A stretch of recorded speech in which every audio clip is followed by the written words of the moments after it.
존경하는 재판장님, 그리고 재판부 판사님, 1년 가까운 긴 시간 공정하고 현명한 소송 지휘로 충실한 심리를 해주셔서 깊이 감사드립니다. 불과 몇 시간의 계엄, 아마 근현대사에서 가장 짧은 계엄일 텐데 이것을 내란으로 몰아서 국내 모든 수사기관들이 달려들어 수사를 했고 또 초대형 특검까지 만들어서 수사를 했습니다.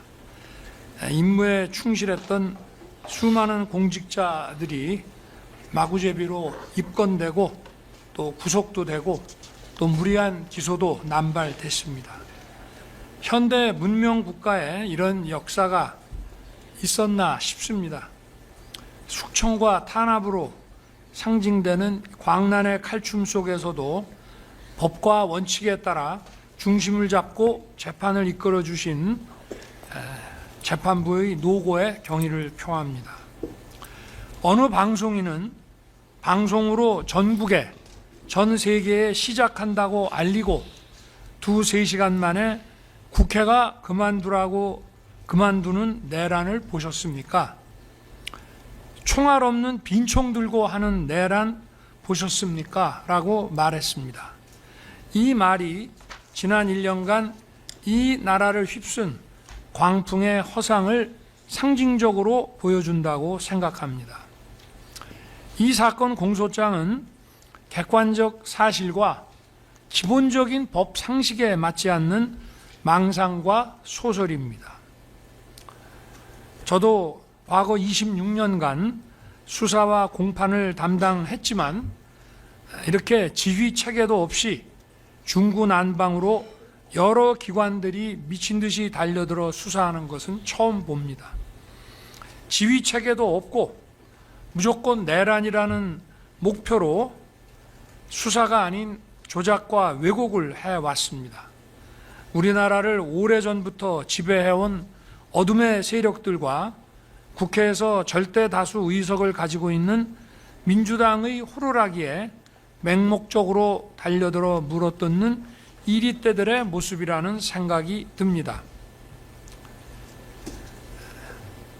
이런 이리떼들의 내란물이 먹이가 된 바로 그 비상계엄령을 저는 2024년 12월 3일 밤 10시 30분경에 선포하였습니다. 반국가 세력, 체제 전복 세력, 외부 주권 침탈 세력과 연계하여 거대 야당 민주당이 거짓 선동으로 여론을 조작하고 국민과 정부 사이를 이간질하며 반헌법적인 국회 독재를 벌이고 헌정을 붕괴시키고 국정을 마비시켜 나라가 망국의 위기에 처하도록 했습니다. 저는 대한민국의 독립과 국가 계속성, 헌법 수호에 막중한 책무를 이행해야 하는 대통령으로서 이러한 국가 비상사태를 주권자인 국민에게 알리고 이를 극복하는 데 함께 나서 주십사 호소하고자 비상계엄을 선포했습니다. 나라의 위기가 초래된 상황이 바로 국회입니다. 그렇다면 다른 방법이 없습니다. 주권자인 국민을 깨우는 일 이외에 다른 방법이 없습니다. 특검에서는 제가 무슨 개헌을 해가지고 장기 독재의 발판을 마련하기 위한 친위 쿠데타를 했다고 하는데 그러면 거기에 관한 정부적인 시나리오를 좀 제시를 해 보십시오. 개헌을 어떻게 하며? 그리고 보통은 과거에 이런 그 소위 쿠데타성 장기 독재 내지는 권력 장악에서의 이 개헌이라는 거는 국회를 해산시키고 국민 투표로서 밀어붙여서 했지만 오늘날 우리 국민이 이런 국민 투표에 녹록하게 응할 사람이 어디 있습니까? 한번 그 시나리오를 한번 좀 얘기를 해 보십시오. 그러니까 망상이고 소설이라는 것입니다.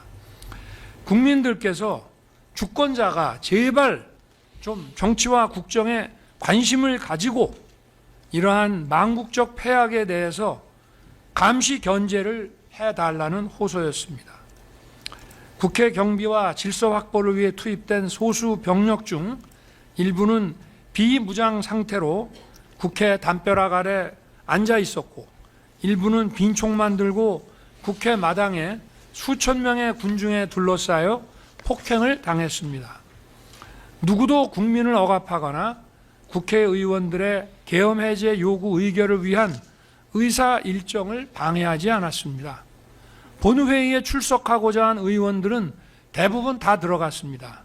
계엄 기준시인 밤 11시로부터 2시간 만인 새벽 1시 3분에 190석의 찬성으로 계엄 해제 요구가 신속하게, 아마 전 세계에서 가장 빠르게 의결됐습니다. 특전사 92명과 수방사 15명이 밤 12시 무렵에 국회 경내로 들어갔지만 이미 엄청난 인파가 들어와 있었고, 약 4천 명이 넘는 인파에 비해 군은 너무나 소수여서 질서 확보 업무조차 제대로 하지 못했습니다. 뒤늦게 추가 병력이 국회 인근에 도착했지만 바로 계엄 해제 요구 의결안이 통과되자 전 병력은 즉각 철수했습니다. 선관위에는 계엄법 7조에 의한 사법행정사무관장 권한에 따라 선거관리 시스템의 보안 점검을 하려고 들어갔지만 시간과 준비 부족으로 서버 장비 사진만 찍고 나왔습니다. 그동안 선거 소송에서 가짜 투표용지가 다량 발견됐고, 불과 1년 전인 23년 하반기 국정원의 보안 점검 결과 선관위는 국가기관이 갖춰야 할 기준에 현격히 미달하고 외부 해킹에 무방비한 심각한 상황이 드러났기 때문입니다. 이제는 국민들도 이런 사실을 다 알고 계십니다. 선거제도는 대의민주주의의 통치 질서를 형성하는 핵심적인 제도이고, 민주주의의 역사는 바로 투표권 쟁취의 역사입니다.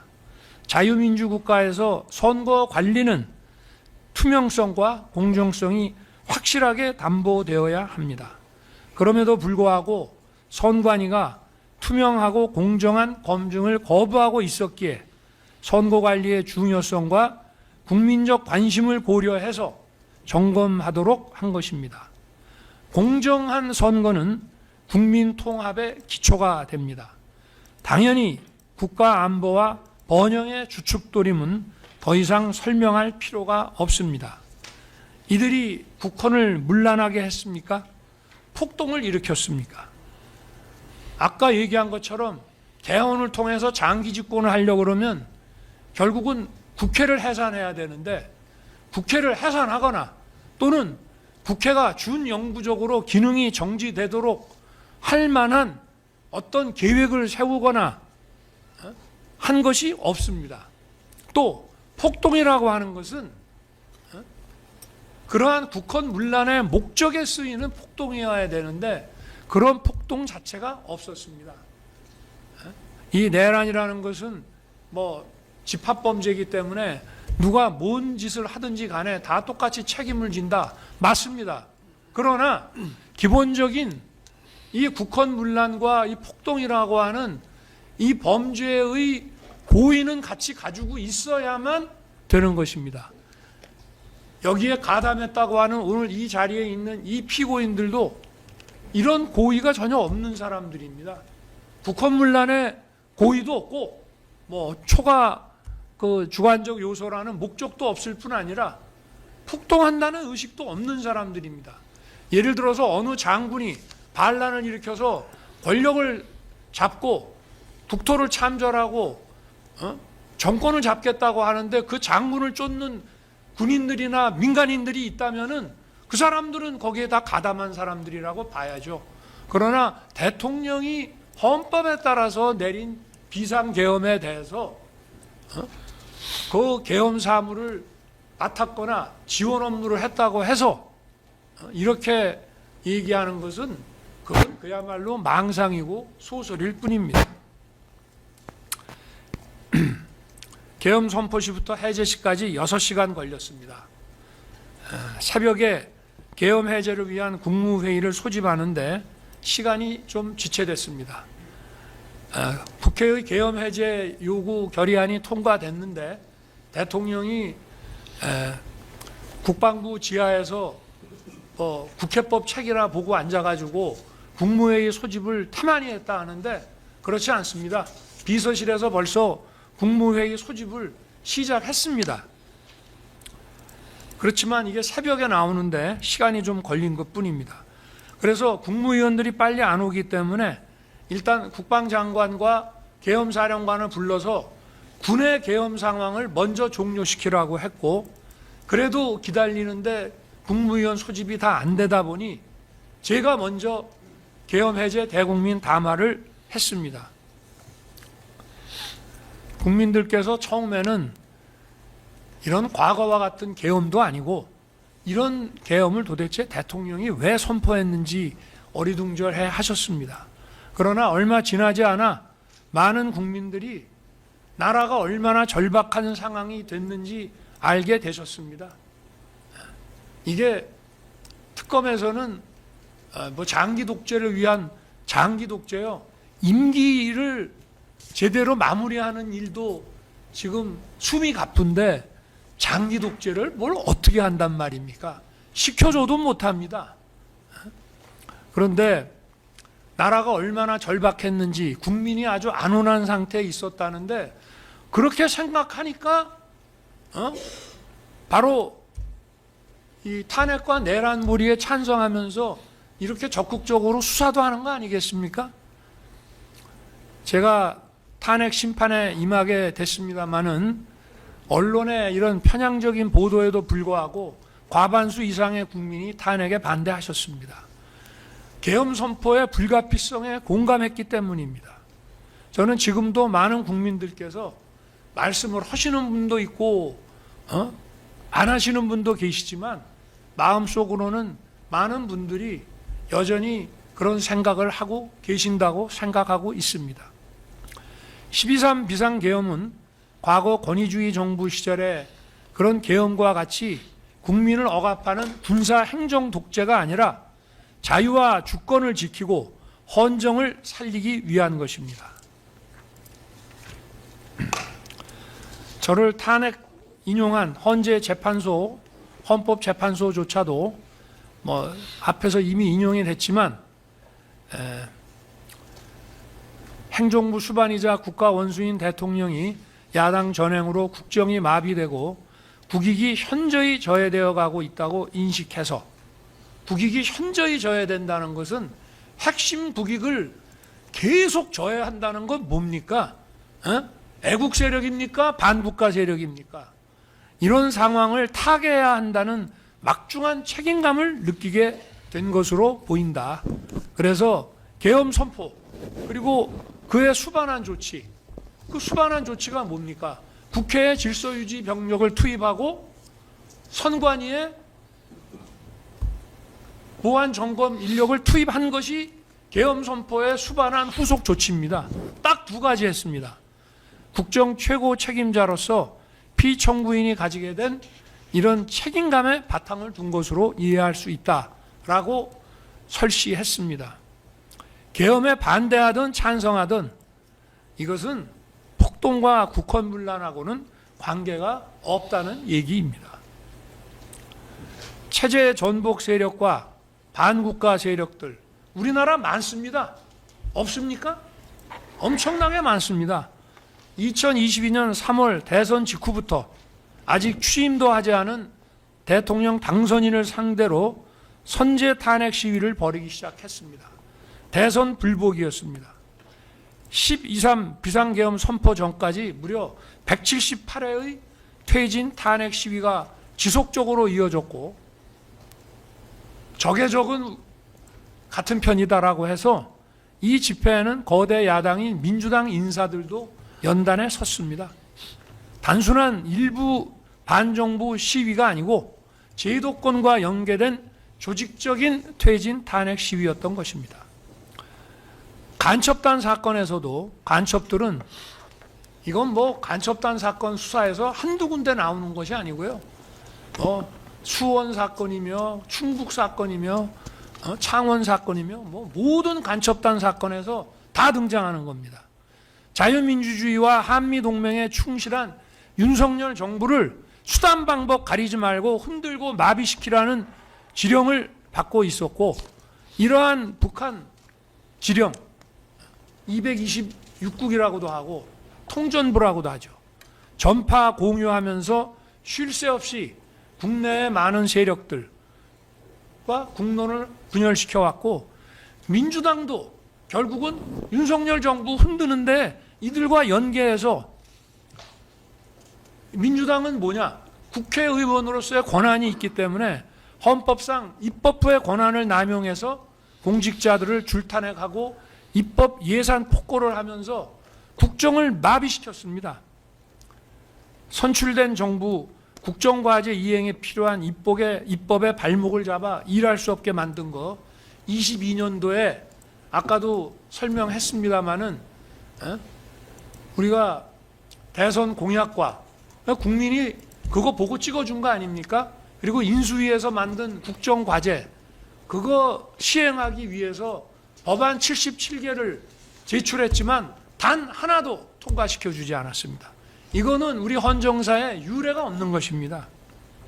이것뿐만이 아닙니다. 그 이후부터 자유민주주의와 시장경제라는 헌법 질서, 우리 안보와 경제의 주춧돌인 한미동맹, 북핵 위협에 대응하기 위한 한미일 안보 협력에 충실하게 매진하는 정부를 거대 야당이 아까 말한 그런 체제 전복 세력, 반국가 세력들과 손을 잡고 국회의 헌법상 권한을 남용함으로써 식물정부로 만들어 갔습니다.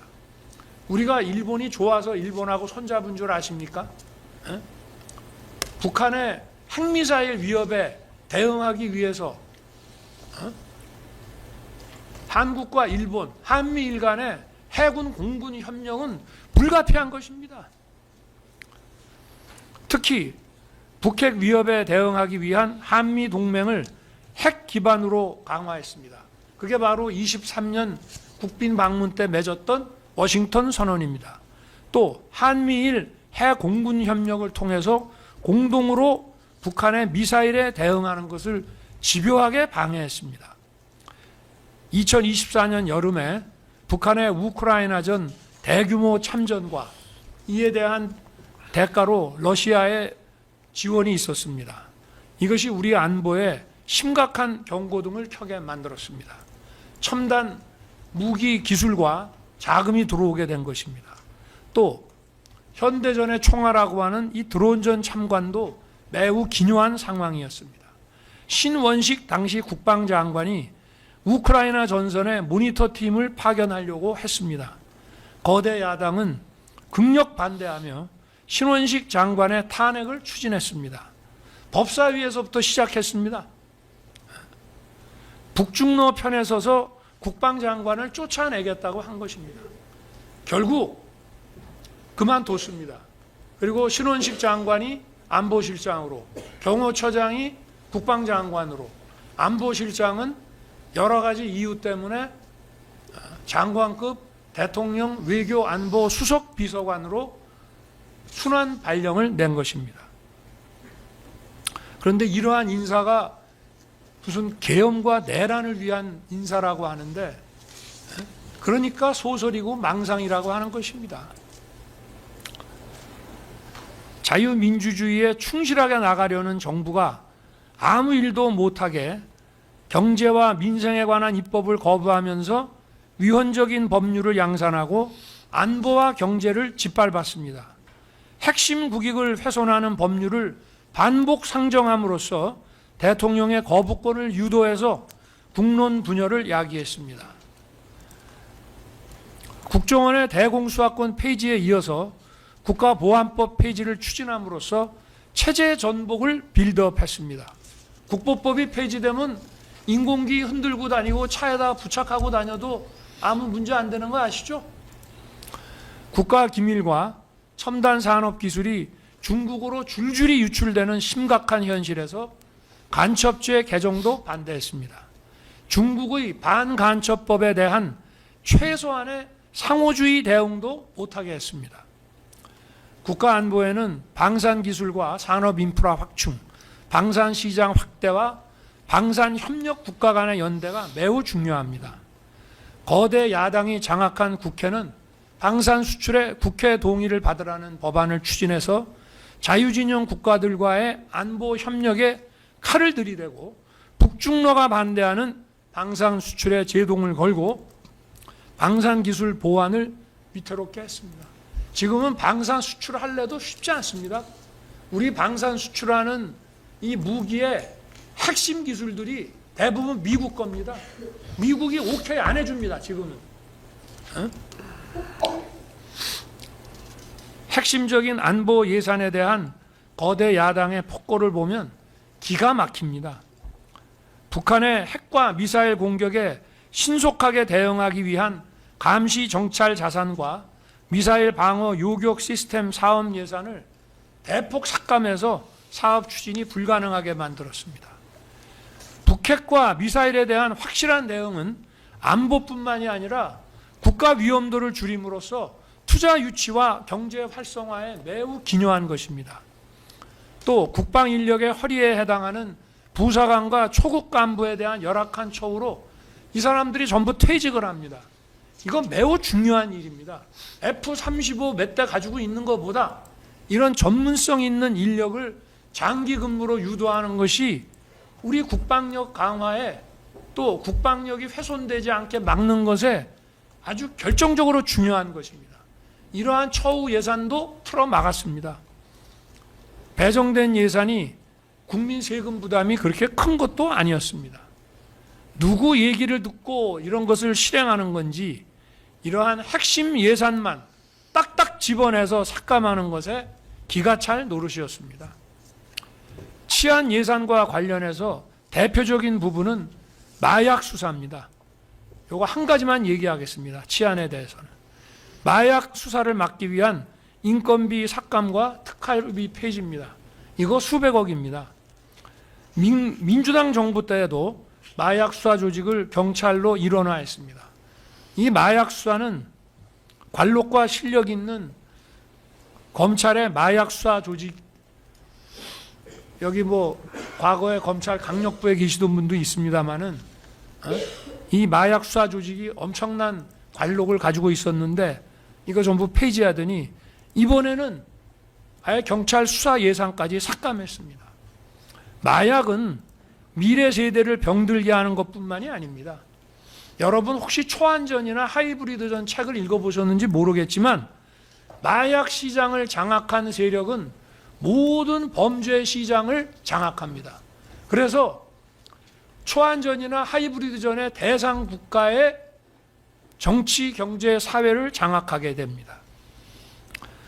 오늘날 이 수단 방법을 가리지 않는 이 부도덕한 초안전, 하이브리드, 비전투 전략 전술에서 바로 이 마약전에 대한 국가적 대응이 얼마나 중요한 건지 알면서도 일부러 무시하고 있는 것입니다. 왜 민주당은 마약 대응에 이토록 소극적이고 움츠러드는지 이해할 수가 없습니다. 이 마약 수사라고 하는 것은 단순한 마약의 문제가 아니라 이건 국가적 대응으로 확실하게 국가 안보 차원에서 막아야 되는 것입니다. 그러면 이게 도대체 어느 나라 정당이고 어느 나라 국회입니까? 검찰 수사권과 수사활동비 폐지와 아울러서 부패와 금융 사기 사건을 전문성이 부족한 기관에 몽땅 넘기고 반대 세력과 정적을 탄압하기 위해서는 초대형 특검을 만들어서 천문학적인 혈세를 쏟아붓고 토끼머리식 수사와 소설로서 여론 선동에 열중하고 있습니다. 우리 정부 당시에 공직자 줄탄핵은 22건이 발의돼서 일부는 사퇴하고 일부는 소추돼서 직무정지가 됐습니다. 탄핵 심판에는 보통 6개월에서 9개월, 길게는 1년 넘게 걸리는 경우도 있습니다. 후임자 사퇴를 해도 후임자 선정, 인사검증, 청문뿐만이 아니라 조직 장악하는데 그 다음에 해당 기관 직원들도 새로운 업무 방침에 적응해야 되고 어마어마한 기회비용이 들고 행정이 마비됩니다. 검사들 탄핵도 많이 했죠. 이거 위축돼서 이런 수사사법 업무하기 어렵습니다. 그리고요, 저도 검찰에 있을 때 징계도 받아보고 3번이나 징계를 받았습니다. 제가 수사를 하다가. 그런데 이 검사에 대한 압박은요, 판사도 여기에 대해서 간접적으로 위축되고 압박을 느낍니다. 우리 헌정사 70년간 공직자 탄핵 발의, 특히 소추는 거의 없었습니다. 우리 정부에서만 비상계엄 전까지 22건, 저에 대한 탄핵 결정 전까지는 무려 30건에 이릅니다. 저를 탄핵 소추한 다음에는 총리를 탄핵 소추하고 부총리까지 탄핵하려고 했습니다. 헌법재판관 임명 때문에 그랬습니다. 이게 과연 정상적입니까? 제가 탄핵 소추 결정이 나고 나서 후임 헌재 재판관 임명 때문에 내각을 줄탄핵하겠다고 했습니다. 또 대법원장 탄핵 얘기까지 나왔습니다. 국회에서 다수 의석만 가지면 입법 예산 폭거와 무고한 공직자 줄탄핵을 마음껏 하라고 대한민국 헌법이 허락했습니까? 이것은 분명한 헌법상 권한남용이고 헌법의 정신과 취지에 명백히 위반되는 반헌법적인 것입니다. 그러면 이러한 반헌법적인 국회 독재를 왜 우리 정부를 상대로 이렇게 집요하게 벌였다고 생각하십니까? 자유민주주의 체제, 자유시장경제 체제, 자유진영과의 연대라는 헌법상 지향해야 될 국가 노선을 뒤엎기 위한 것 아닙니까? 체제의 전복을 노리는 거 아닙니까? 감사원장과 서울중앙지검장 탄핵을 추진하는 것을 보고 저는 경악했습니다. 감사원장 최재해 씨는 감사 전문가로 민주당 정부에서 임명한 비정치적인 사람입니다. 당시에 선관위가 벌인 초유의 채용비리 사건, 권익위를 통해서 감사원이 감사를 하고 있었고, 또 민주당 정부 시절 사드 배치 관련 기밀 유출에 대한 감사를 진행해서 검찰에 수사 의뢰를 했습니다. 이처럼 반드시 필요하고 적법한 감사에 대해서 감사원장 탄핵으로 감사원 업무를 방해했습니다. 이런 사정을 보면 선관위와 민주당의 유착, 또 간첩 이적 행위에 대한 민주당의 조직적 비호, 이걸 대놓고 드러내는 것이라고 생각할 수밖에 없지 않습니까?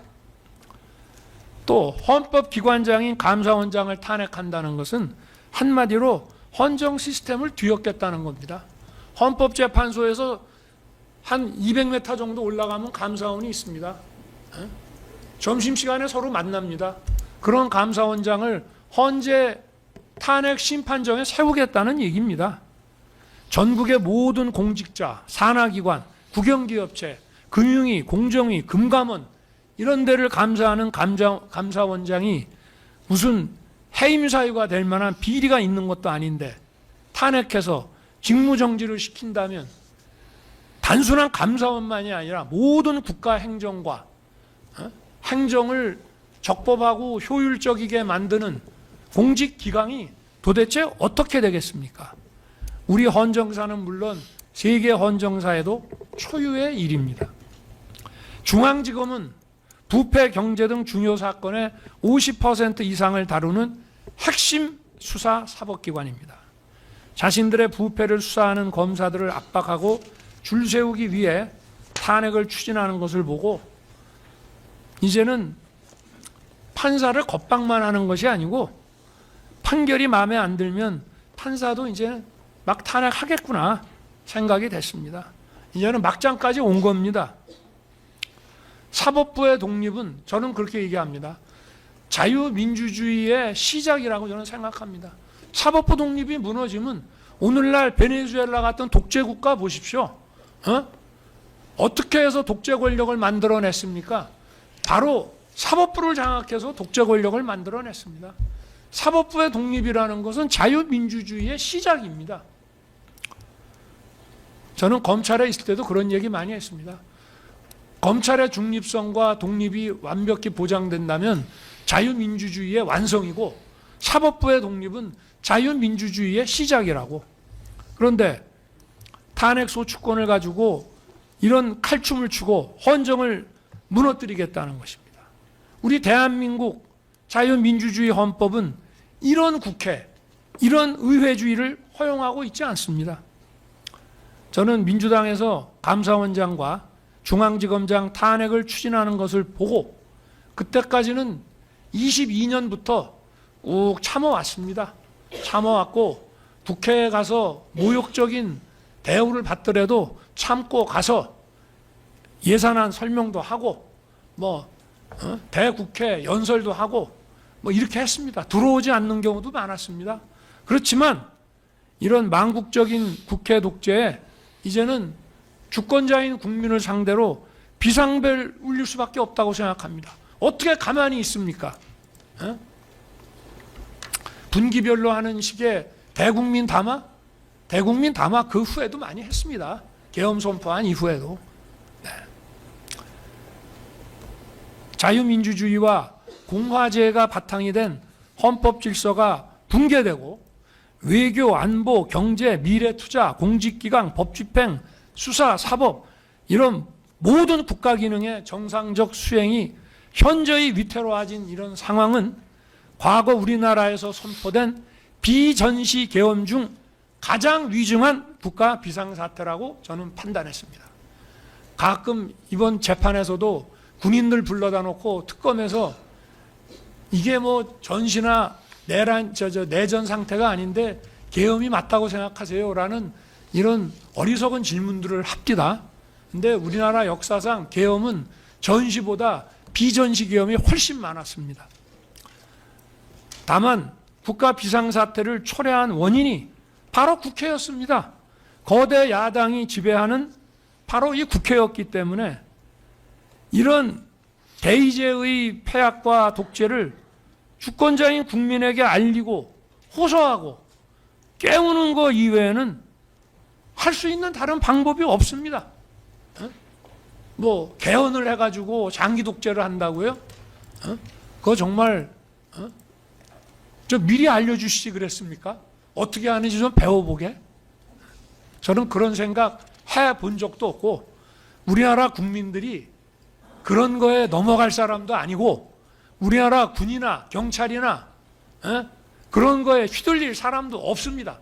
제가 대통령을 3년 가까이 하면서 군도 지휘하고 경찰도 지휘하고 다 해봤고 그 안에는 벌써 사고방식과 정치 진영이 딱 반반으로 나눠져 있기 때문에 대통령이 지시한다고 물불 안 가리고 할 수도 없습니다.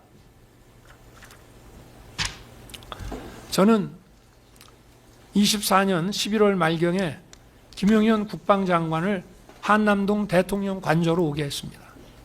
감사원장 탄핵에 대해서 얘기를 하면서 거대 야당이 헌법상 권한을 남용해서 헌정 질서를 무너뜨리고 국정을 마비시키며 나라가 이제 망국의 위기 상황이 됐다. 과거 비전시 계엄이 내려진 소위 6.3 사태, 64년 한일회담 반대 시에 그 다음에 소위 우리가 유신이라고 얘기하는 미중 대땅뜨와 미군 철수에 주한미군 철수에 따른 당시 2개 사단에서 1개 사단이 닉슨에 의해서 철수됐습니다. 그래서 72년 11.7 특별선언, 그 다음에 79년 10월 26일 박정희 대통령의 급서와 같은 상황보다 지금의 이 상황이 더 심각한 위기 상황이 됐음을 이야기했습니다. 단순히 야당이 정쟁에 의해서만 한 것 같으면은 그냥 참죠. 내가 능력이 부족해서 그런 모양이다. 그런데 반국가 세력, 체제 전복 세력들하고 같이 손을 잡고 빌드업을 해 나가지 않습니까? 이게 아무리 싸우더라도 국경 바깥에서는 서로 손을 잡아야 된다고 합니다. 아무리 정쟁을 해도 핵심 국익에 대해서는 같이 가야 되는데 핵심 국익까지 반국가 세력들하고 한편이 돼서 윤석열 정부 흔드는 데는 우리도 이해관계가 같다. 그리고 실제 또 얼마나 침투해 있는지도 알 수도 없습니다. 뭐 야당을 다 반국가 세력으로 보느냐? 그거는 저도 모릅니다. 증거가 없어서. 그러나 해온 행동을 보면 그들과 손잡고 연계하고 힘을 합친 것 한두 번이 아니다 이 말입니다. 거대 야당이 헌법상 권한을 남용해서 헌정을 파괴하고 있지만 나는 헌법상 대통령의 국가긴급권을 헌법의 틀 안에서 행사하겠다. 주권자인 국민에게 호소해서 깨우고 각성하게 하겠다. 이런 얘기를 했습니다. 그리고 헌법상 국가 비상사태 선언은 비상계엄 선포입니다. 바로. 비상계엄 선포라는 것은 나라가 비상사태에 놓여 있다는 것에 대한 선언입니다. 그리고 나머지 군사 행정적인 것은 바로 헌재가 얘기하는 그 후속 조치입니다. 그래서 합참 근무도 많이 하고 또 이런 계엄 매뉴얼도 잘 아는 김용현 장관한테 검토해서 보고해달라고 지시했습니다. 그러나 대통령의 기본적인 가이드라인은 몇 가지 분명히 했습니다. 자, 이거는 과거 계엄하고는 다르다. 과거 계엄처럼 할 수도 없어요. 제가 군을 이때까지 2년 6개월을 지휘를 했지만 군 인사도 많이 해봅니다마는 이런 과거 계엄같이 하고 싶어도 할 수가 없습니다. 대한민국에서는. 이런 여소야대 상황이기 때문에 아마 계엄 해제가 짧으면 반나절, 길면 하루 안에 계엄 해제 요구가 될 것이니까 그걸 염두에 둬야 된다. 그래서 또 실시간 방송을 통해서 계엄 선포 대국민 담화를 할 것이다. 그리고 여기 250에서 280명으로 두 개 팀 구성 얘기가 나오는데 이게 보병 2개 중대 규모가 얼마냐고 제가 물어보니까 250이라고 하더라고요. 근데 이게 뒤에서 보는 바와 같이 제가 안전사고 때문에 부사관 이상 사병은 투입하지 말라고 하니까 그럼 편제를 거기에 맞추려고 하면 딱 250에 못 맞춘다. 280 정도까지는 돼야 된다 해서 250에서 280명으로 두 개 팀을 구성해서 한 개 팀은 국회에 몰려들 인파들에 대한 질서 유지, 한 개 팀은 몇 군데 선관위 전산 시스템 서버 소재지에 각각 나눠서 몇십 명씩 보내서 보안 시스템을 점검하고 국정원이 1년 전에 지적했던 망분리, 방화벽, 비밀번호 문제 등이 시정됐는지 이것만 확인해 보라고 했습니다. 또 출동 병력에 대해서는 실탄은 절대 소지하지 말고 부사관 이상으로, 그 다음에 중요한 거 계엄 선포 대국민 담화를 한 후에 소속 부대에서 출발시켜라. 절대 미리 출발시키지 말라고 했습니다. 이거는 뒤에 나오는 거와 마찬가지로 또 국회에 들어갈 사람들이 빨리빨리 들어가라는 것도 여기에 포함되어 있습니다. 미리 딱 대기해놨다가 이런 거 하지 말자 이런 얘기입니다. 또 국회에 투입되는 병력도 경비와 질서 유지를 하는 것이니만큼 국회의원과 국회 관계자의 출입과 업무는 지장 없도록 하라고 지시했습니다. 실제로 경찰 관계자 이 법정에서도 얘기를 했습니다마는 전화 국방장관한테 뭐 무슨 국회의원 출입 봉쇄해라 이런 얘기 들었다는 사람 있습니까? 저는 밤 11시 15분에 처음에는 이게 원래 국회 게이트라는 거는 생각도 안 했습니다마는 군은 아직 도착 안 하고 사람들은 몰려오니까 경찰에서 아마 질서 확보 차원에서 일시 문을 닫았던 모양인데 서울청장이 법적으로 검토해 보니까 그 국회 관계자들은 신분확인해서 출입시켜야 된다.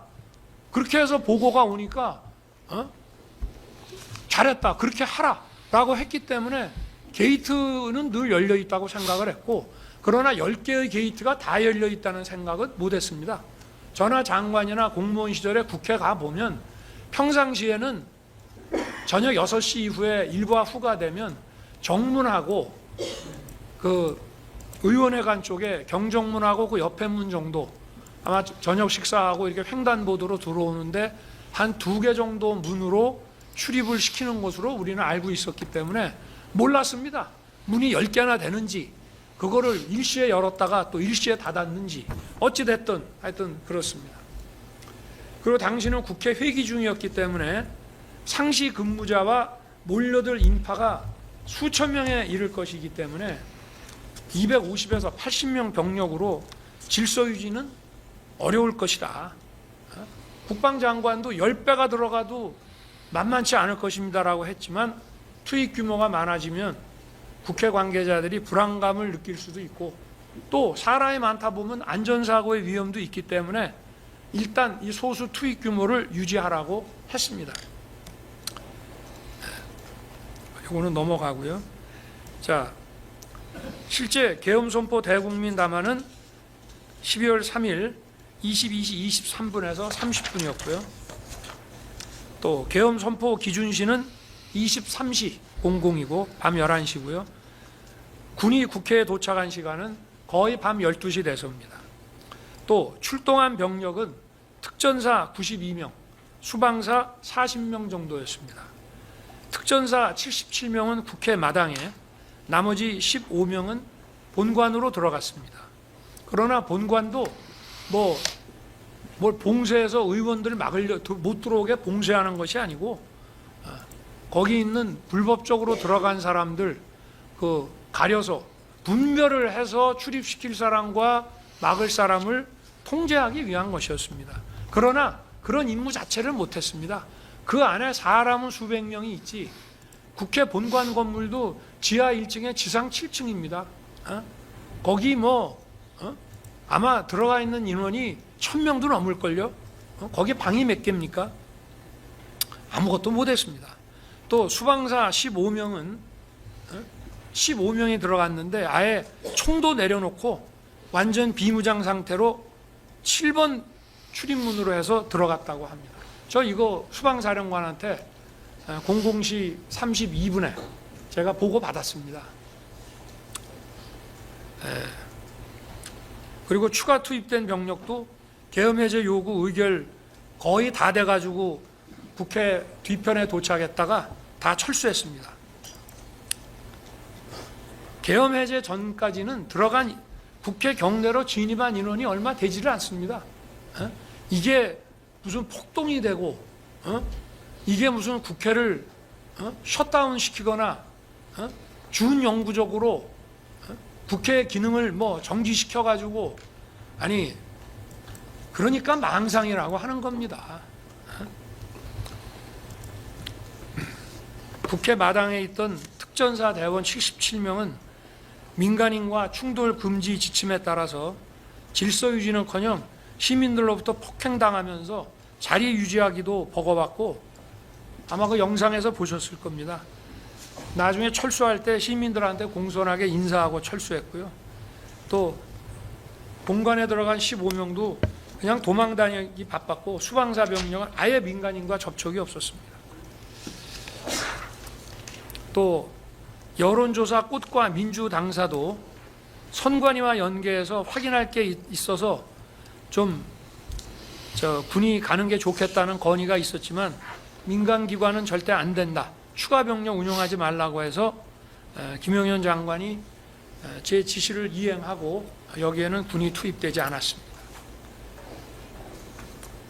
여기 아까 보면은 무슨 계엄 포고령 얘기를 하는데요.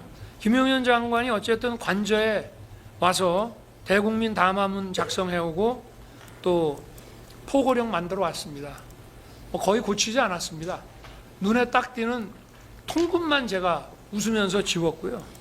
이것도 보려고 그러면 시간이 많이 걸리는데 저도 사실 주말에 공주 민생 토론회와 또 계엄 선포날 있었던 키르기스탄 대통령 공식 방한 때문에 읽고 숙독해야 될 서류들이 너무 많았습니다.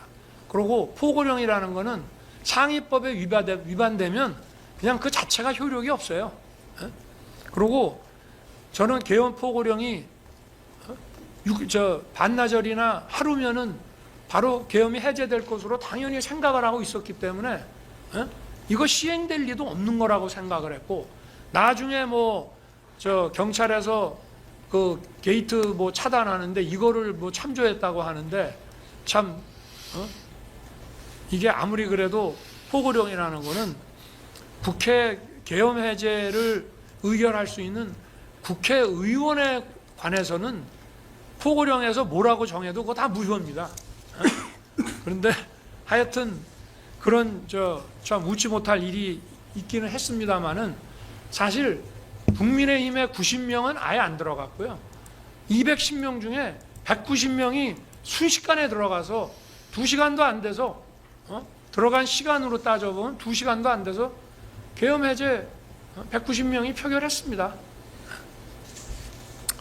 또 국무회의는 뭐 주례 국무회의처럼 하게 되면 어차피 알려지게 되고 알려지면 혼란이 야기되면 또 병력 투입을 더 해야 될 수가 있기 때문에 병력 투입을 또 더 할 수도 없습니다.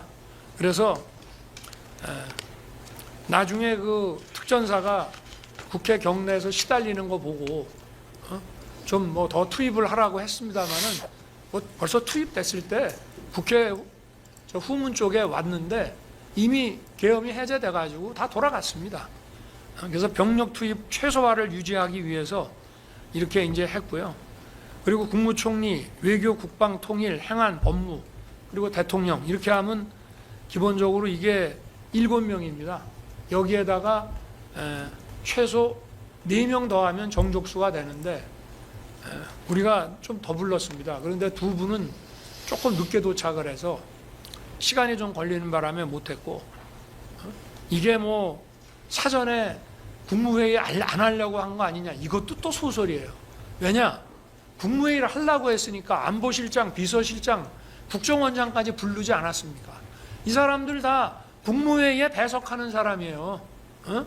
그리고 국정원장은 이게 계엄 관련 국무회의니까 국정원장 오라고 그런 겁니다. 미국에 있는 줄 알았더니 여기 있더라고요.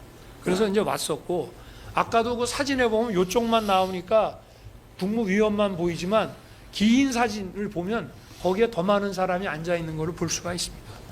거기 끝에는 경호처장도 앉아 있고요. 저 조태영 뭐 국정원장하고 다 있습니다. 거기.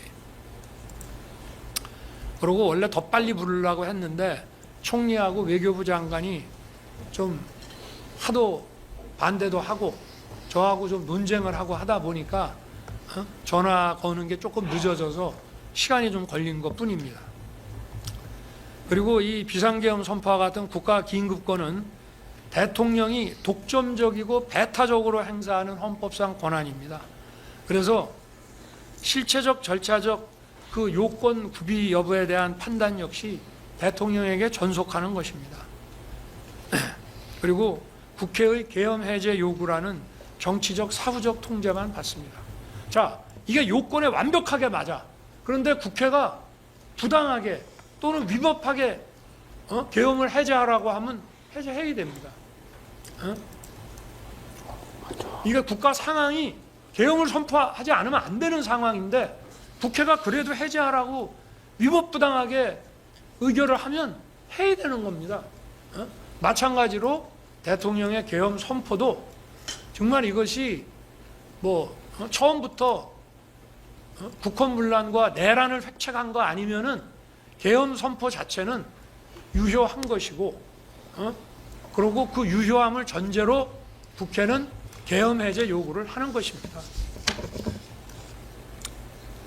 물론 계엄 선포 이후에 유혈 사태가 발생해서 개별 행위들에 대해서 그 상당성과 책임 문제를 논하는 것은 변론입니다. 그 내란무리 세력들은 제가 국회 본회의장에서 의원들을 끌어내라고 했다거나 정치인을 체포하라고 했다는 그런 선동을 해왔습니다마는 정말 하늘이 도와서 이 경호처 비화폰 통화 내역이 드러나면서 이 법정에서 모든 게 다 허위 조작인 게 다 드러났습니다. 저하고 통화를 몇 번 했다. 통화한 시간, 시각 정확하게 나왔습니다.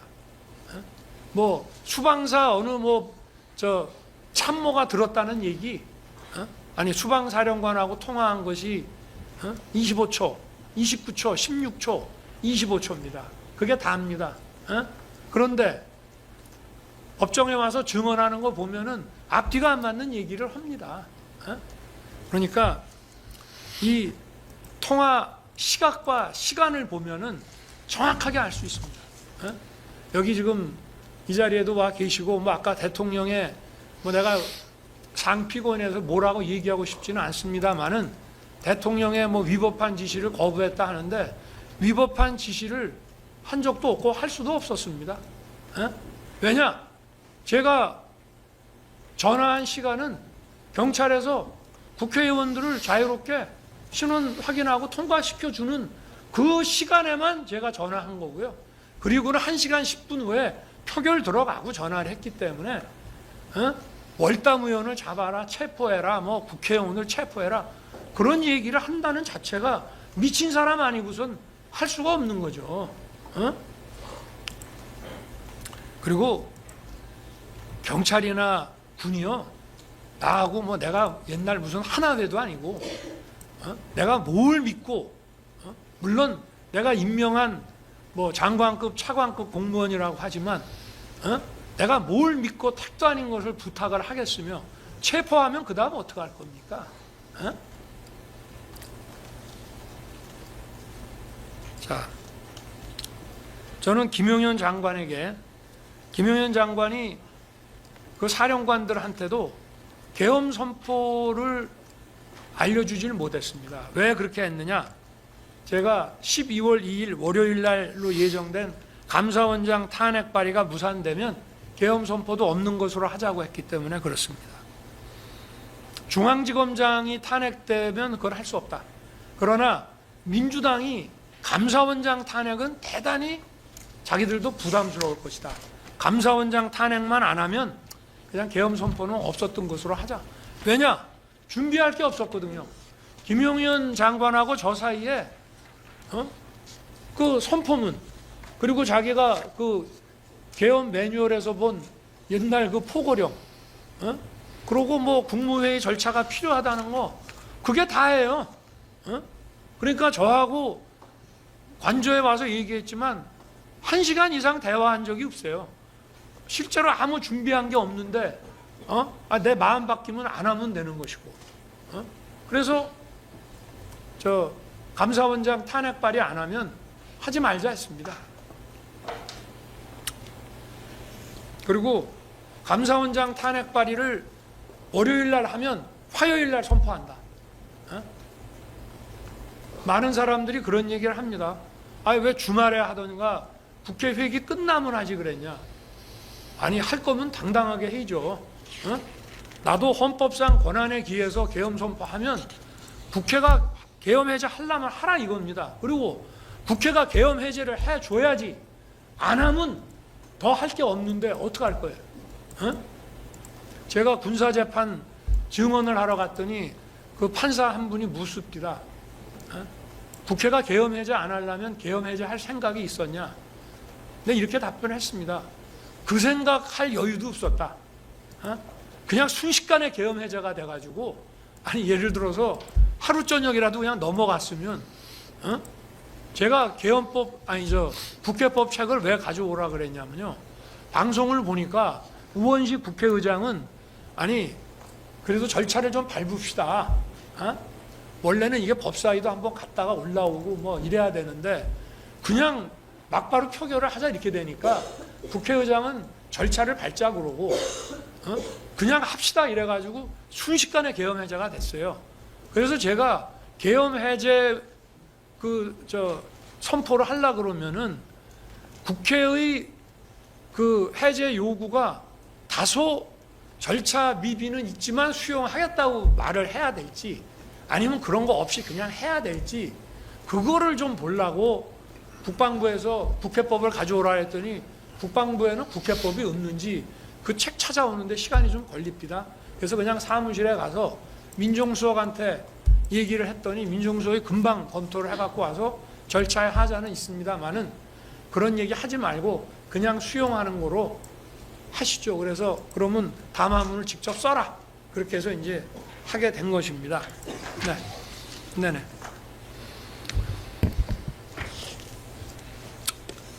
빨리 좀 하겠습니다.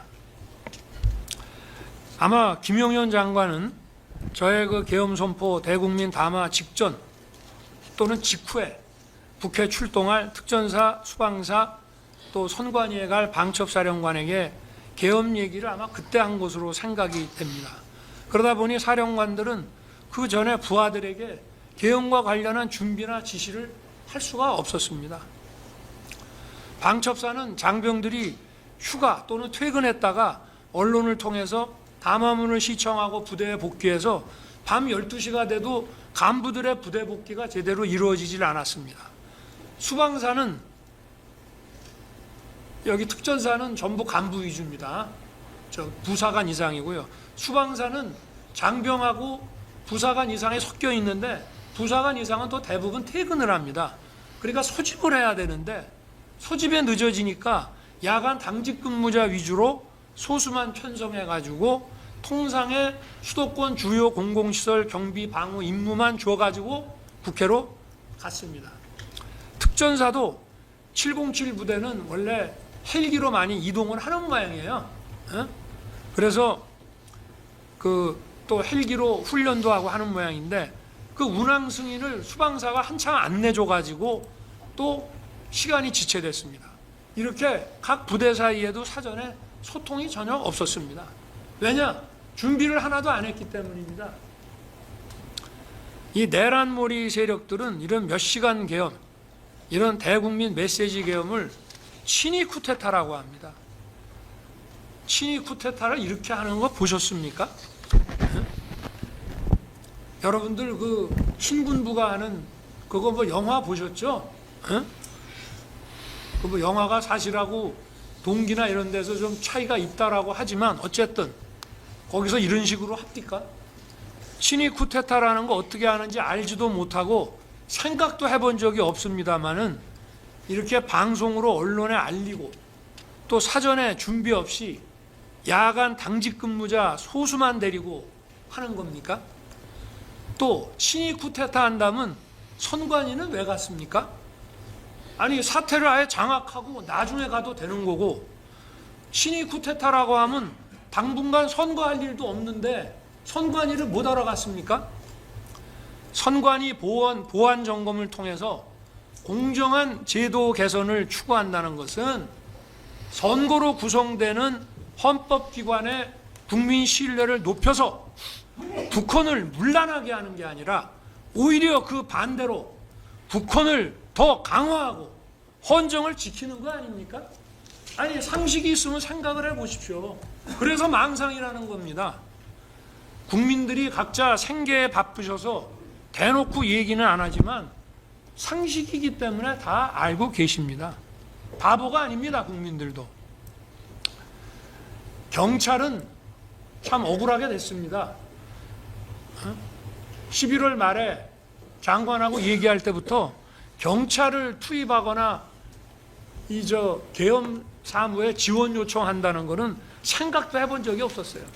그냥 계엄이 선포됐으니까 계엄을 선포하면 군을 최소한으로 해서 국회 질서 확보, 선관위의 보안 점검 이것만 딱 시키려고 했던 것인데 그리고 국회에 문이 뭐 10개가 있는데 열었다 닫히고 하는 것도 몰랐고 아까 얘기했지만 공무원 시절 경험으로 야간에는 아마 이런 식으로 할 것이다.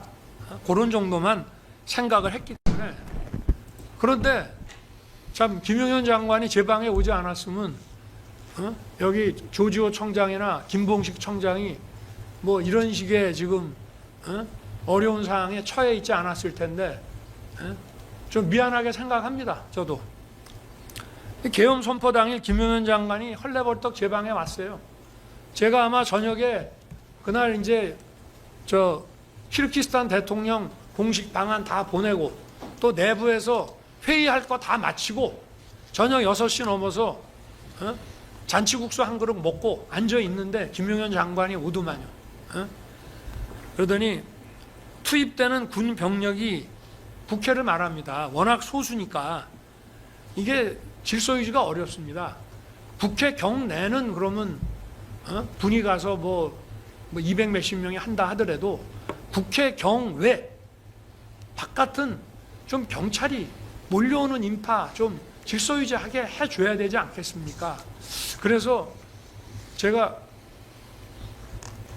경찰 출신인 경호처장 통해서 전화 연결을 해줄까 싶다가 저도 뭐 별로 할 일이 없었습니다.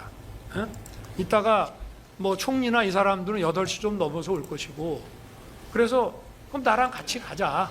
그러고 오랜만에 얼굴도 볼 겸 경찰청장하고 서울청장을 불렀습니다.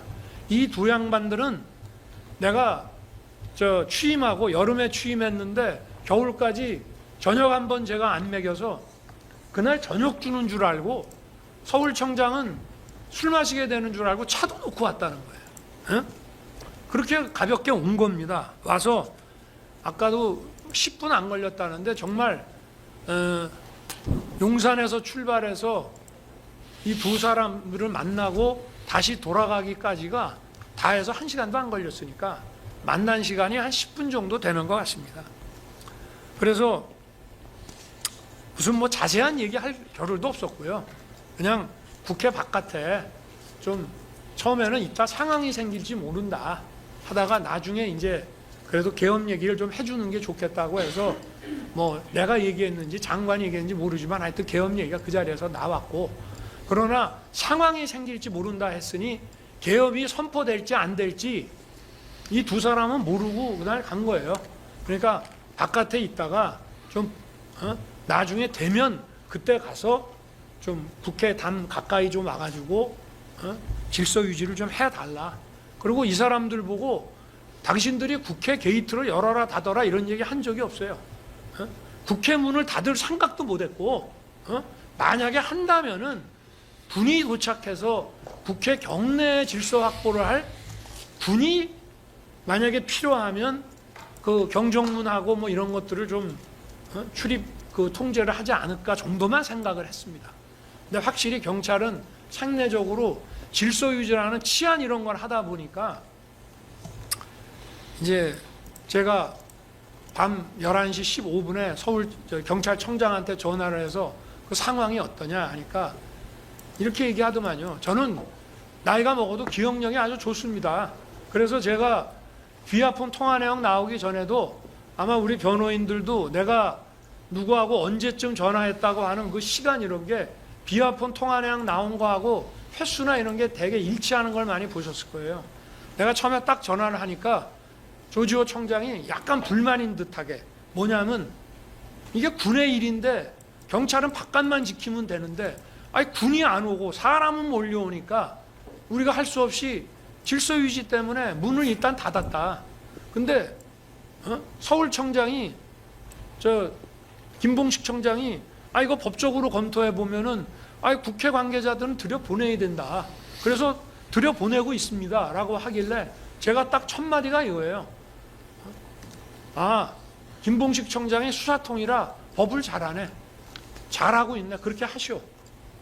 그게 다입니다. 그래서 저는 끝날 때까지 그렇게 계속 간 줄 알고 있었고, 또 저는 경찰청장한테 34분까지 그 15분부터 34분까지 5번 전화했어요. 그때는 다 들어갈 때입니다. 국회 관계자들. 그런데 뭐 체포를 해라, 뭐 월담 의원을 체포해라. 웬 체포회의가 그렇게 나옵니까? 국회의원 체포가 어디 누구네 집 동네 뭐 애 이름 얘기하듯이 나오는 겁니까? 그건 말도 안 되는 얘기고, 체포하면 그 다음에 어떻게 할 겁니까? 자, 뭐 여기 자세한 얘기는 그냥 넘어가겠습니다. 26페이지 넘어가고요.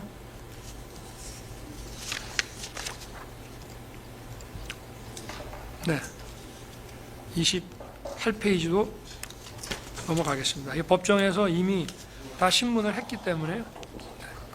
그 다음에 제가 29페이지 보면은 어쨌든 계엄 해제 후에 의결 후하고 해제 후하고 조지호 청장하고 김봉식 청장한테 전화해서 경찰이 의원들 출입시키고 초동 조치 잘해서 계엄이 빨리 해제됐다라고 아주 일 잘했다고 격려 전화도 했습니다. 그리고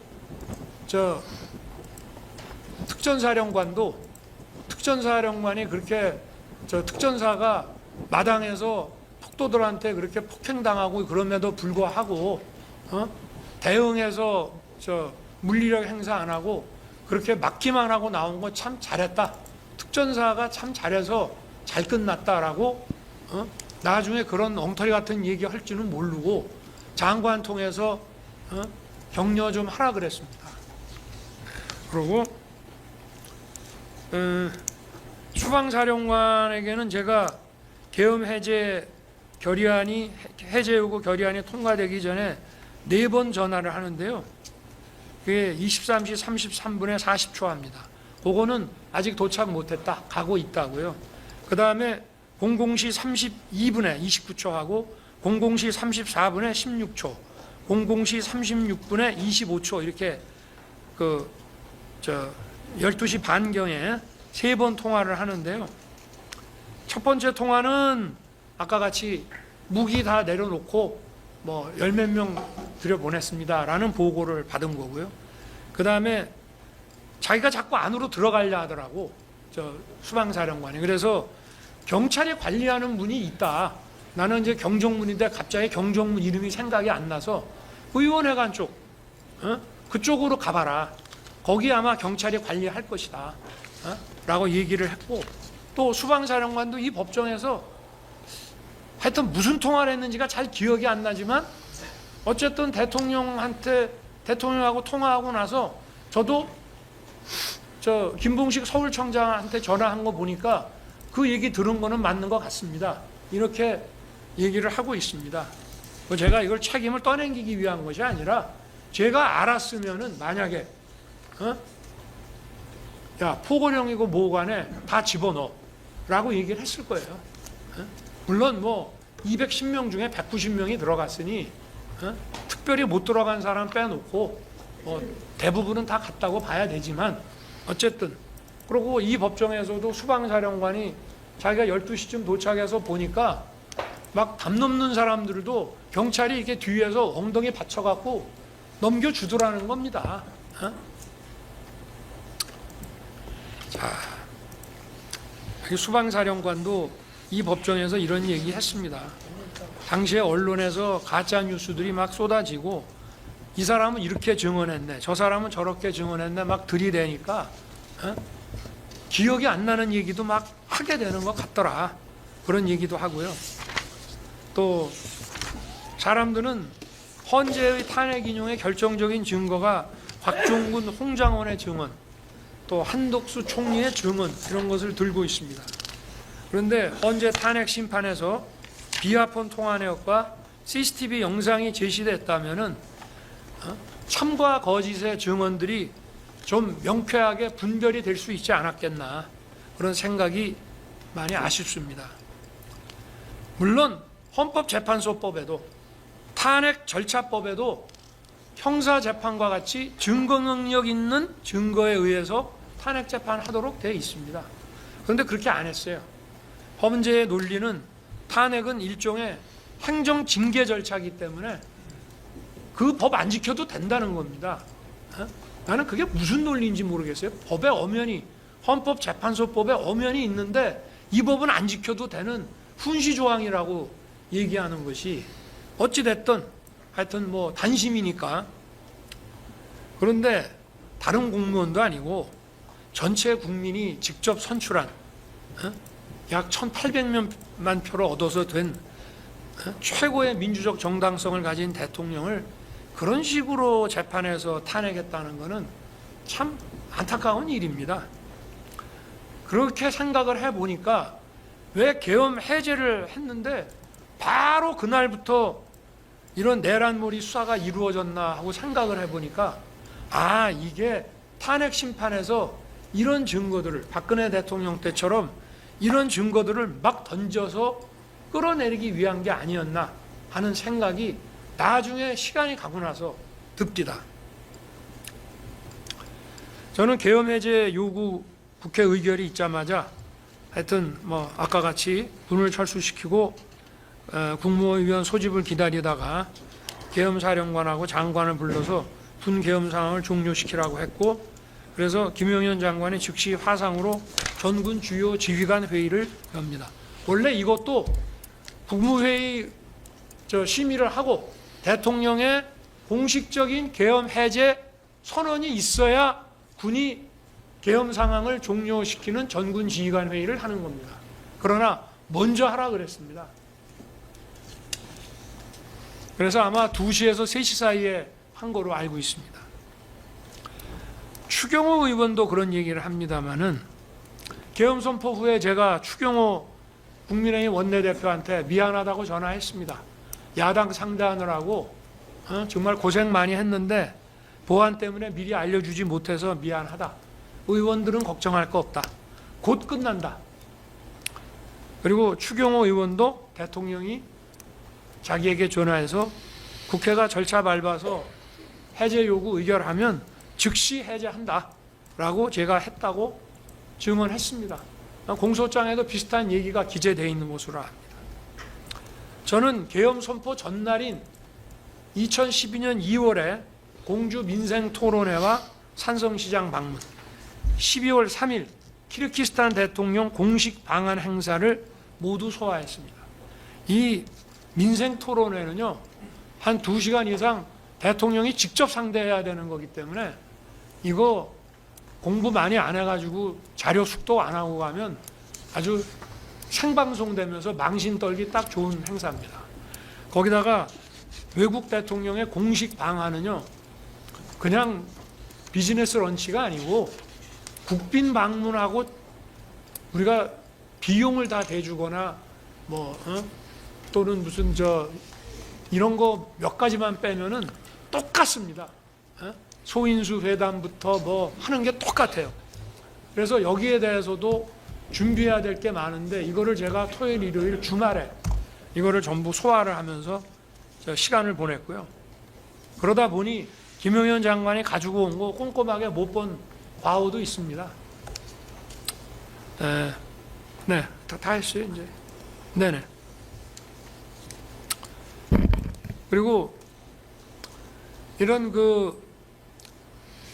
공주 민생 토론회와 키르기스탄 대통령 공식 방한 행사장에서 제 모습 언론에 나온 걸 보신 분들은 제가 어떤 긴장감이나 초조함 없이 자연스럽게 이런 것들을 소화했다는 것을 보여주고 있습니다.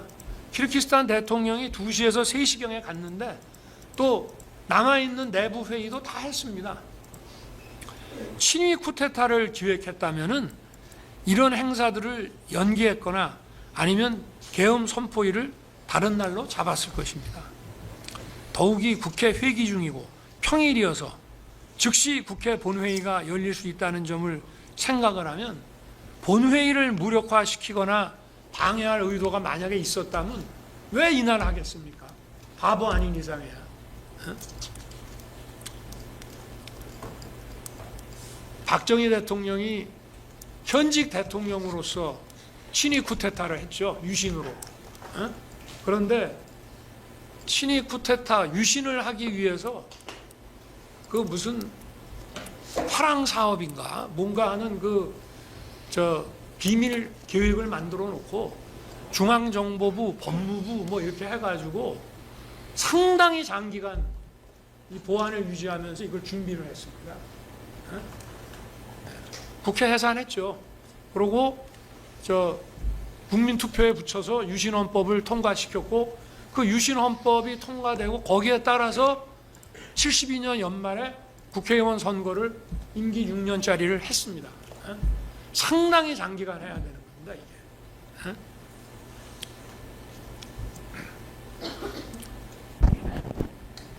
방첩사령관은 아시다시피 12월 1일부터 계엄 선포 전날인 12월 2일까지 이틀간 휴가 갔습니다. 이거 위장 휴가입니까? 아닙니다.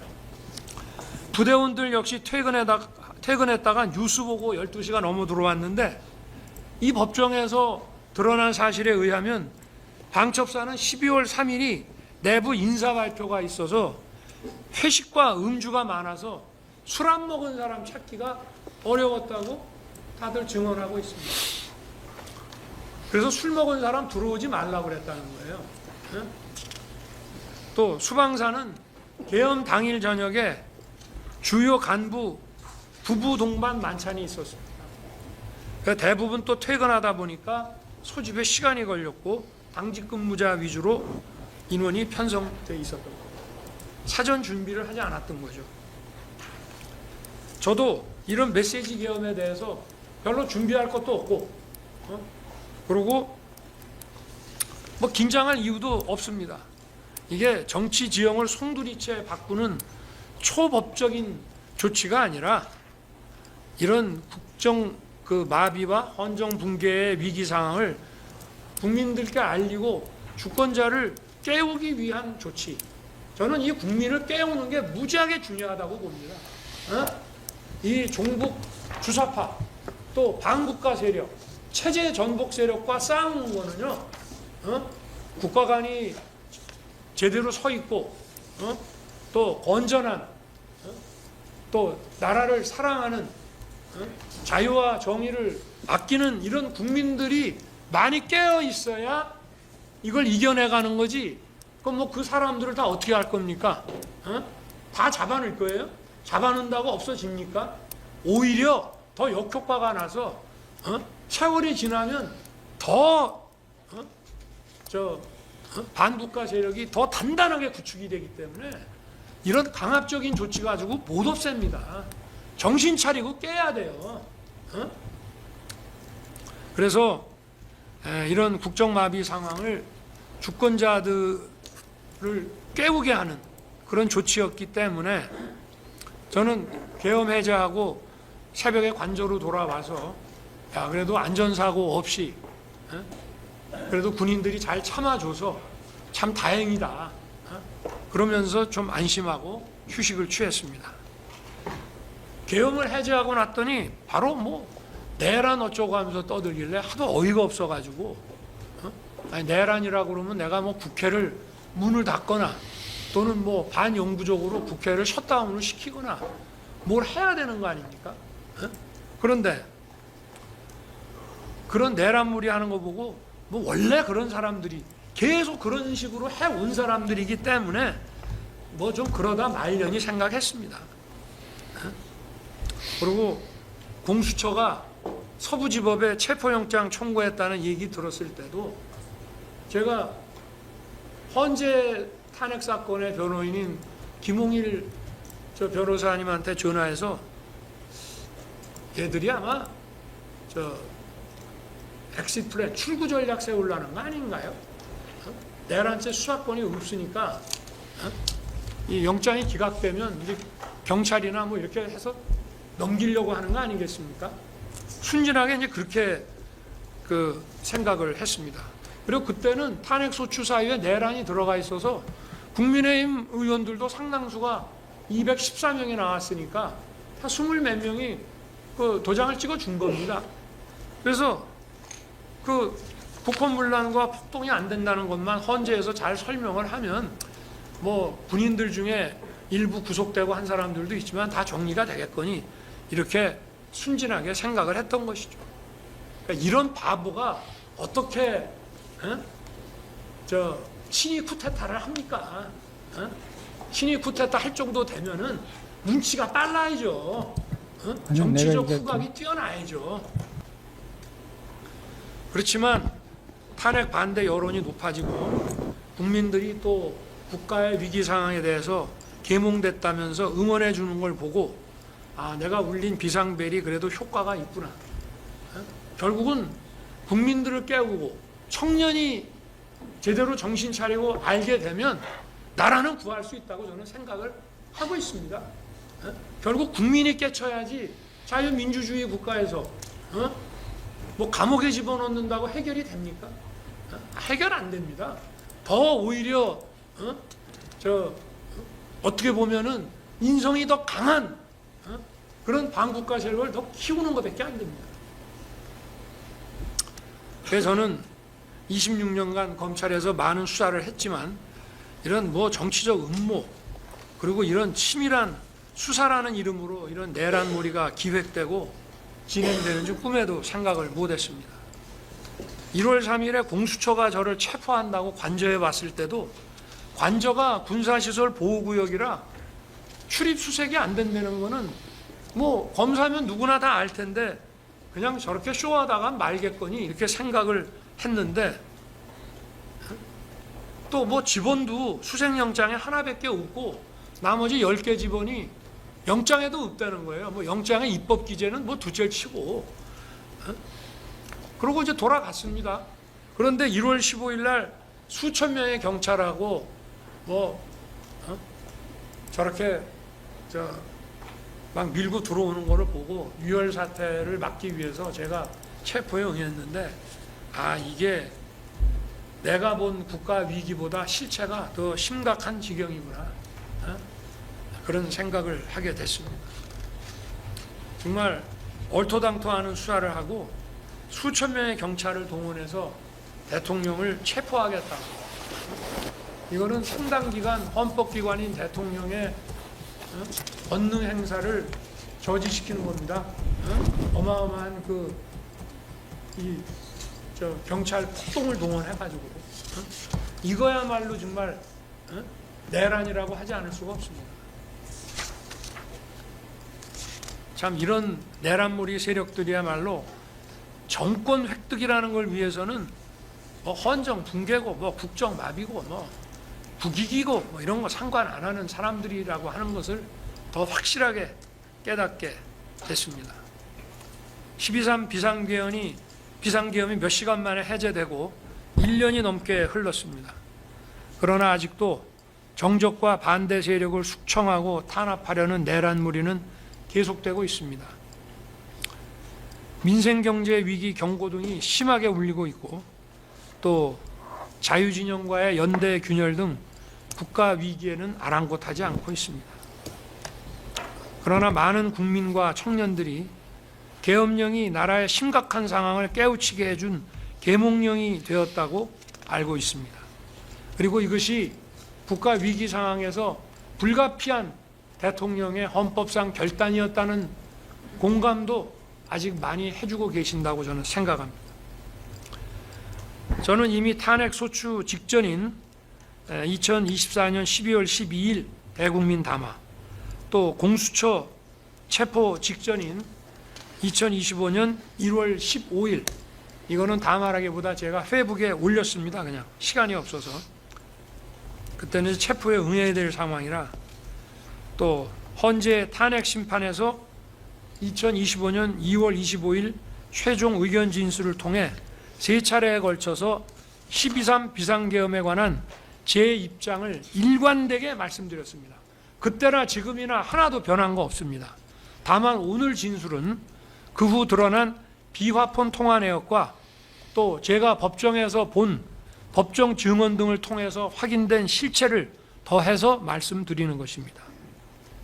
제가 국가 위기 상황이라고 진단하고 비상계엄을 선포하게 된 이유에 대해서 이미 증거로 제출한 이 3개의 담화문과 진술서를 자세히 숙고해 주시기 바랍니다.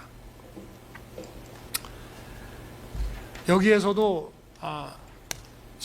어느 변호인이 보여주셨지만, 계엄 선포 당일날 밤에 국회 마당에 모여든 그 인파들이 준비해온 계엄 반대, 계엄 해제 이 피켓을 보면은 거대 야당과 체제 전복 세력들이 헌정 붕괴와 국정 마비의 한계 상황까지 몰고 가면서 계엄 선포가 불가피한 상황으로 유도하고 탄핵과 내란몰이를 기획한 게 아닌가 하는 생각이 들기도 했습니다. 국가 위기 상황에서 메시지 계엄이 말도 안 된다고요? 그러면 국민 깨우는 거 말고 다른 할 게 뭐 있습니까? 그럼 그거 안 합니까? 주권자를 깨우는 비상계엄 선포에 따라서 그 임무를 수행한 군 관계자와 공직자들이 내란몰이에 희생돼서 고난의 시간을 겪고 있습니다. 아니, 이 사람들 대통령이 선포한 계엄에 따라서 일한 사람들입니다. 아무리 무슨 내란죄라는 거는 집합범죄라 어떤 한 사람이 한 것도 다 책임져야 된다 하더라도, 기본적으로 북한을 뒤집고 뭐 어디 국토를 잠탈하거나 참탈하거나 참절하거나 또는 헌법기관을 뒤엎어버려 갖고 해산시키고 하는 일에 내가 가담한다, 도와드린다, 어느 장군을 위해서 하는 뭐 그런 생각이 있어야 그 사람들한테 누가 한 거라도 다 똑같이 책임을 지우는 거지, 그런 거 없이 어떻게 하겠습니까? 근데 이 사람들 다 아무 죄가 없습니다. 또 나라를 진정 사랑하고 자유와 정의를 지키려는 많은 국민들과 청년들도 좌절과 고통의 시간을 보내고 있습니다. 안타까운 마음을 금할 수가 없습니다. 모두 제 부족함의 소치입니다. 제가 좀 더 똑똑했더라면 정말 이러지 않았을 텐데, 그런 생각이 많이 듭니다. 제가 너무 순진하지 않았나.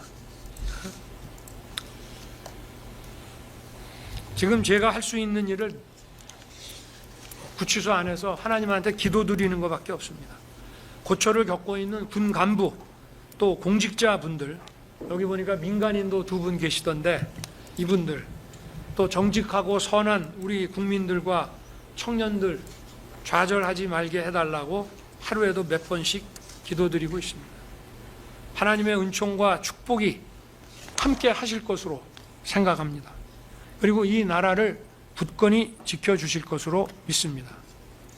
이 사건이 갖는 헌법적 함의와 대통령으로서 국가 위기 상황에서 헌정 붕괴와 국정 마비를 막으려 했던 엄중한 책임감에 대해서 살펴주시기를 부탁드립니다. 그것은 결코 국헌문란이 될 수 없습니다. 국회를 해산시키거나 국회의 문을 해산에 준하는 장기간의 기능 부전을 시키거나 또는 선관위를 없애거나 장기간 선관위를 어떻게 기능을 못하게 하거나 그럴 의도가 있었다는 거 전혀 없습니다. 아까 무슨 비상 입법기구 국방장관이 안을 만들었으니까 그게 국보위 아니냐?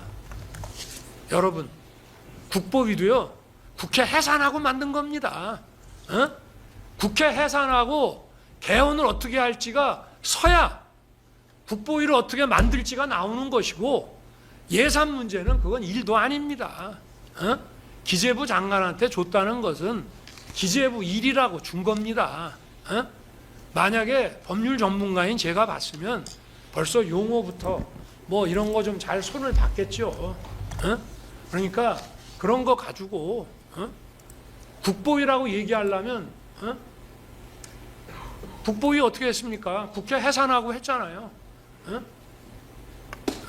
국회를 해산하려면 어떻게 해야 됩니까? 강력한 군권을 가지고 전국을 그야말로 장갑차와 탱크로 평정을 해야 됩니다. 그런 거 시도라도 했습니까? 그러니까 망상과 소설을 그만 쓰라, 이런 얘기를 하고 싶은 것이고요. 그 배희철 변호사가 충분히 설명을 했기 때문에 이 정도 하겠습니다. 고된 일정 속에서 충실하게 늦은 시간까지 또 이렇게 장기간 심리해 주신 재판부에게 정말 감사드립니다.